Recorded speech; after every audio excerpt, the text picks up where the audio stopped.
أعوذ بالله من الشيطان الرجيم بسم الله الرحمن الرحيم الحمد لله رب العالمين والصلاة والسلام على سيدنا محمد وآل محمد اللهم صل على محمد. Chers frères, chères sœurs, assalamu alaikum wa rahmatullahi wa barakatuh. Aujourd'hui, je voudrais vous parler de l'importance d'avoir une religion. La religion est très importante dans la vie d'un être humain.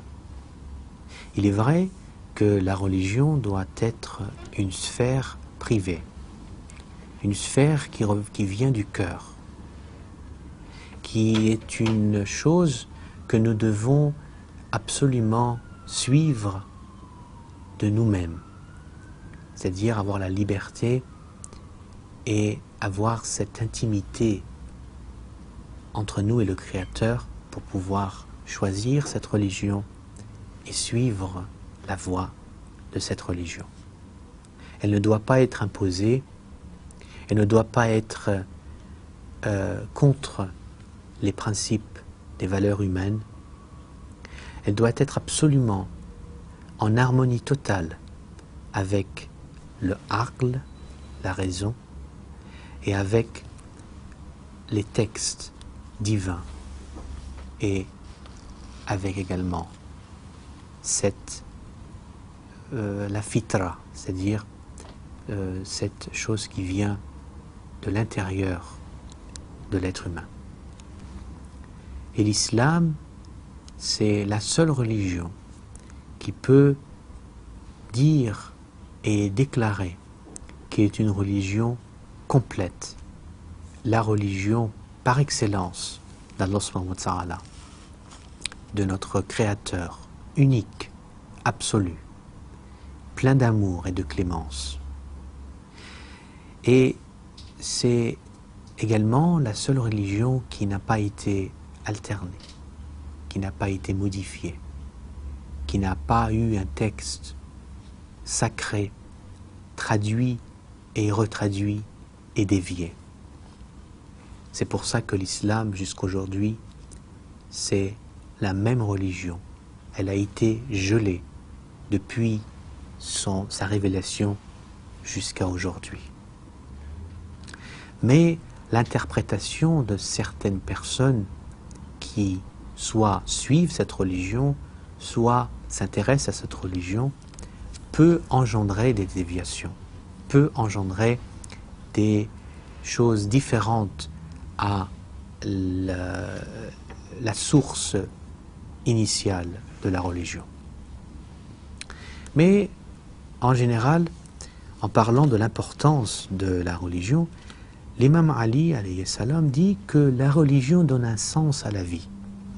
C'est grâce à cette religion que l'être humain comprend et peut développer cette tranquillité grâce à cette façon de voir et cette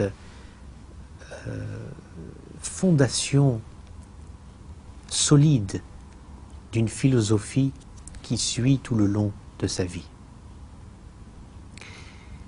Effectivement, chaque être humain, lorsqu'il tombe dans une dépression nerveuse, dans l'alcool, dans la drogue, dans les problèmes que nous pouvons voir dans la société matérialiste aujourd'hui, la majorité du temps, c'est que ces victimes, ils sont en fait victimes d'une seule chose. Ils ont perdu le sens de la vie. Donc, ce qui engendre perdre le sens du goût de la vie. Perdre cette façon de prendre ses responsabilités. Car il a suivi tout au long de sa vie des idéologies ignorantes, des idéologies qui sont simplement basées sur l'illusion, sur des choses qui n'existent pas. Alors, à un moment donné, il craque. Il se réveille et se rend compte qu'il n'a aucun sens. Il ne voit plus aucun accès réel à sa vie. Et ne voit plus de fin que la mort, que le négatif, tout est négatif autour de lui. C'est qu'il n'a pas compris que la religion divine doit absolument donner un sens et un goût à la vie. Et lui donner une énergie, un pouvoir pour accomplir des choses grandioses, telles que fonder une famille, telles qu'enseigner et apprendre, telles que pouvoir se développer en se purifiant.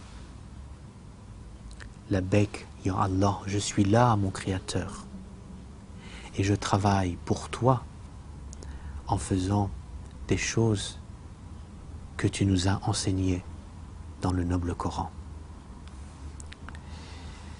L'imam Ali alayhi salam a dit Ad-dinu nour, la religion est la lumière. Il nous donne cette chaleur, cette tranquillité, cette vision en nous éclairant les cœurs. Et nous voyons dans les statistiques même de scientifiques qui n'adhèrent à aucune religion, que en comparant les religieux ou une personne qui suit une certaine religion avec des non-religieux ou des athées qui ne suivent ou qui ne croient pas en une religion particulière, que le religieux a plus d'énergie, est plus optimiste, a une longévité de vie plus longue, développe moins de vices et d'immoralité, a plus d'amour et plus de tolérance, est une personne qui a moins de dépression et de maladies mentales et même physiques.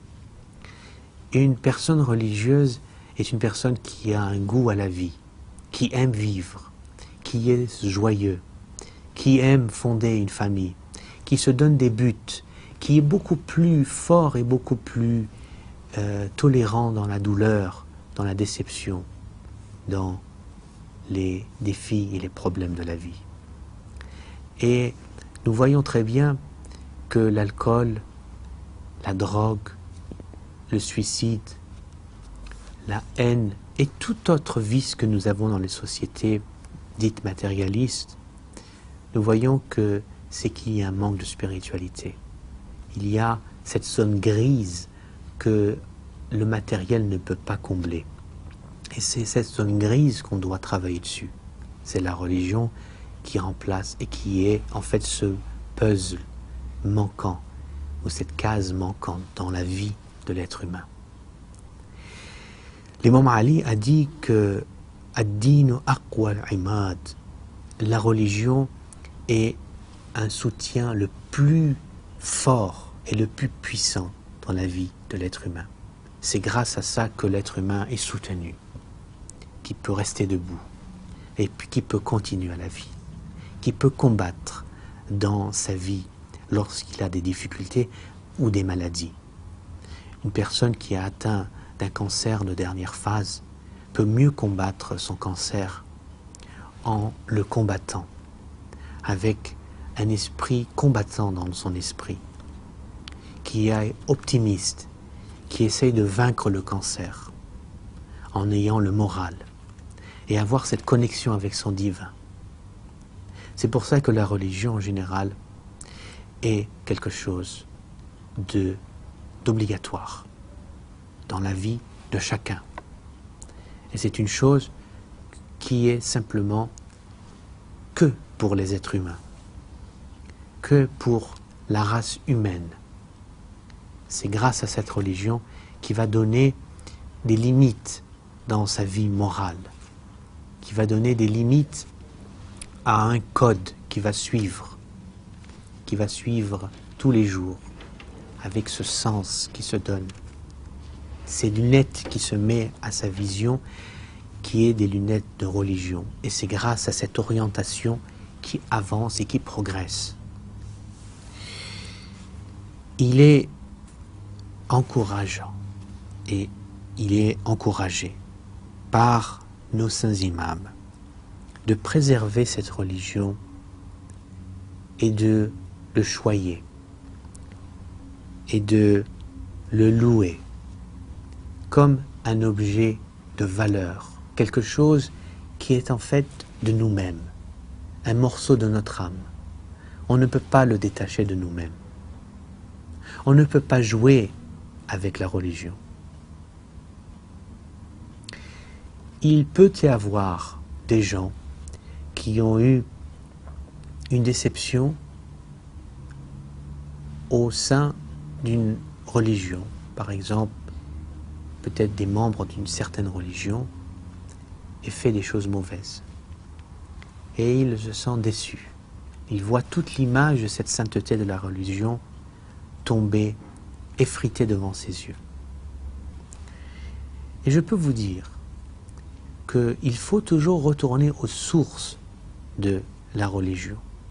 Et en retournant aux sources, si on voit que les comportements d'un certain nombre de membres de cette religion approuvent ces comportements, cette religion a un problème.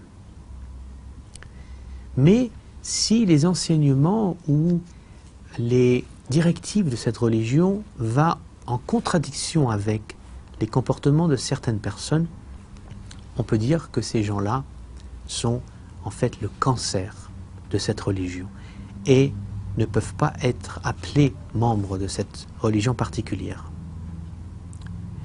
Et je peux vous dire très clairement que la religion de l'islam est une religion parfaite. Il n'y a aucun défaut. Rien ne va en sens contraire du fitra et de la nature humaine. Rien ne va en sens contraire contre les valeurs universelles de l'être humain et des droits de la personne. Mais il peut y arriver que certaines idéologies qui ne sont pas de l'islam, qui sont en parallèle avec l'islam, viennent et apparaissent avec des interprétations faussées, avec des traductions erronées et falsifiées, soit par ignorance, soit par malinerie et vice et immoralité, et qu'ils créent des sectes ou des déviances et des mouvements complètement erronés et dangereuses. Comme certaines sectes qui se disent même musulmanes et qui développent des extrêmes, du fanatisme, de l'extrémisme, qui est d'ailleurs complètement contre les principes de l'islam, que le prophète lui-même à plusieurs reprises leur a envoyé des la'an, que l'imam Ali de même, que les imams de même. Les extrémistes sont la peste de la communauté musulmane. Ils n'ont aucune place dans l'islam. Ce sont ces mêmes extrémistes qui ont tué le noble prophète, qui ont tué les saints imams et leurs familles, qui les ont opprimés avec des manières les plus ignobles. Et malheureusement, notre époque n'est pas sans ce groupe de personnes extrémistes qui prennent la religion simplement comme un instrument pour leur complexe d'infériorité, pour leur faiblesse, ou simplement pour leur agenda politique, en prenant la religion comme un jeu politique.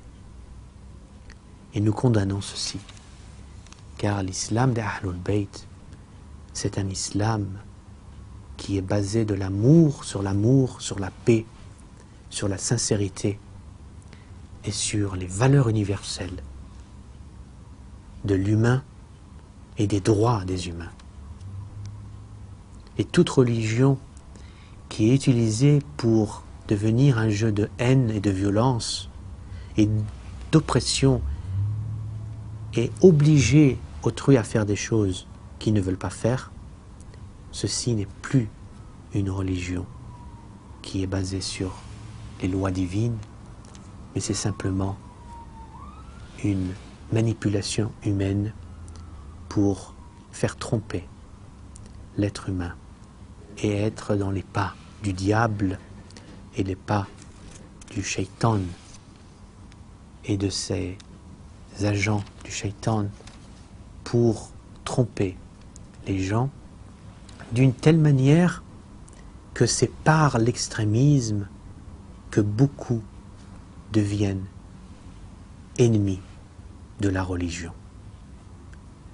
Alors, je peux vous donner un petit exemple, parce qu'aujourd'hui, le sujet d'aujourd'hui c'est la religion, mais j'aimerais vous donner un petit exemple sur les dangers de l'extrémisme, comme je vous ai dit dans une émission qui était auparavant. C'est que Shaitan, lorsqu'il voit qu'il lui est impossible de encourager à quelqu'un de quitter une religion en lui insufflant de faire des choses répréhensibles telles que boire l'alcool, se droguer ou arrêter sa prière, qu'est-ce que Shaitan fait? Shaitan, il va jouer d'une manière plus diplomate. C'est-à-dire, le diable, la'natullah alayhi, va faire quelque chose qu'il va encourager un pratiquant ou un religieux à faire plus dans la religion qu'il faudrait faire. Il le réveille encore plus tôt, il l'encourage à faire plus de prières, un peu comme les Khawarij, les gens qui se sont rebellés contre l'imam Ali. Ils avaient des marques de prière sur leur front très prononcées, que de loin, tout le monde pouvait voir que cette personne priait toute la nuit. Mais c'est par cet encouragement en pratiquant plus que la normale qu'il va développer un certain sens d'extrémisme. Il va faire des choses plus que ce que le noble prophète faisait et que les saints imams faisaient. Que notre religion, c'est une religion de modération. Une religion modérée qui sait équilibrer et avoir une balance entre la raison et la foi, par l'amour divin. Mais cet extrême va être d'une telle manière que la personne va être fatiguée et va abandonner complètement sa religion. Et c'est de là que nous voyons que Shaitan a réussi son complot avec cette tactique, pour faire fuir les gens de la religion, en imposant, en forçant, en créant une atmosphère ignoble d'une soi-disant religiosité excessive, avec une ambiance très lourde, en forçant les gens à porter le hijab, à prier, etc. Donc, en revenant dans le sujet de la religion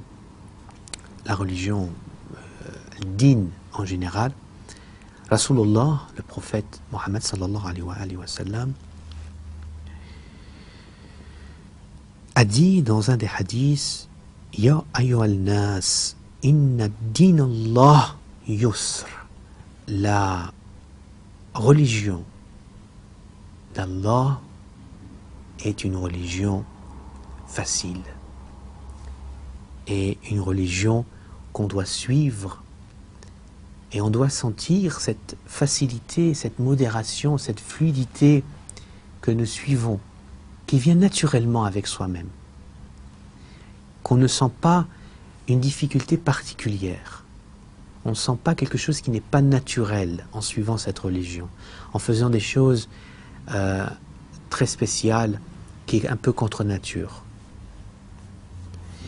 Également, un autre hadith, le prophète Mohammed sallallahu alayhi wa sallam a dit que la meilleure des religions est une religion qui est une religion basée sur la liberté de conscience, la liberté de choix dans la religion, de choix dans la foi, et de choix en général, de pouvoir avoir ce goût à choisir.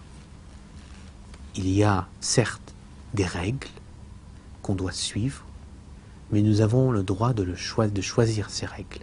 Si nous suivons ces règles, nous serons dans le droit chemin. Nous arrivons à un bonheur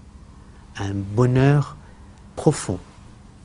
Mais nous avons également le choix de ne pas suivre ces règles, mais nous devons avoir le courage d'accepter les conséquences de recevoir une manière négative suite à la décision de ne pas suivre ces règles. Donc je peux vous dire d'une manière très brève qu'Allah subhanahu wa ta'ala guide qui il veut. Et c'est lui qui, de par son amour, donne à tout humain l'opportunité de pouvoir choisir ce qui est de mieux pour nous-mêmes. Et la religion de l'islam qui suit les enseignements du noble prophète, l'islam qui suit le drapeau et l'imama de l'imam Ali alayhi salam et de sa descendance, c'est un cadeau divin. C'est un cadeau qui est offert à nous, et c'est à nous de le prendre et de le choisir. Et c'est à nous de le préserver, le conserver, comme un miracle qu'Allah, de par son amour, nous l'a donné. Il nous l'a donné et nous devons absolument le respecter. Et c'est cet islam que nous avons dans le cœur, que nous allons vivre jusqu'à notre dernier souffle, en disant ces mots suivants, jusqu'à notre dernier souffle, lorsque nous allons voir l'ange de la mort qui nous appelle et qu'on dit Ashhadu an la ilaha illallah, Ashhadu anna Muhammad Rasulullah, Allahumma salli ala Muhammad wa ali Muhammad, Ashhadu anna aliyan waliyullah. Que Amir al-Mu'minin soit celui qui va nous accueillir, Inch'Allah, Yom al-Qiyamah, et qu'on va pouvoir dire qu'on est celui qui l'a suivi et qui l'a respecté. Car l'imam Ali alayhi salam, si il n'est pas respecté, si il n'est pas suivi, notre religion ne vaut rien, car il est la clé de la compréhension des enseignements du noble prophète. Et ça va de même avec le noble prophète. Si on a une religion qui n'accepte pas et qui n'approuve pas le noble prophète, on ne peut pas également dire que cette religion est une religion divine qui englobe tous les messagers d'Allah, qui englobe tous les enseignements et qui est là en conclusion avec un message préservé, un message pur qui est le Coran et ainsi les enseignements du noble prophète et des saints imams. Sur ce, je vous demande un dua, as'alukum dua, et le témoin c'est dua, et j'espère de vous revoir très prochainement dans d'autres émissions. Assalamu alaikum wa rahmatullahi wa barakatuh.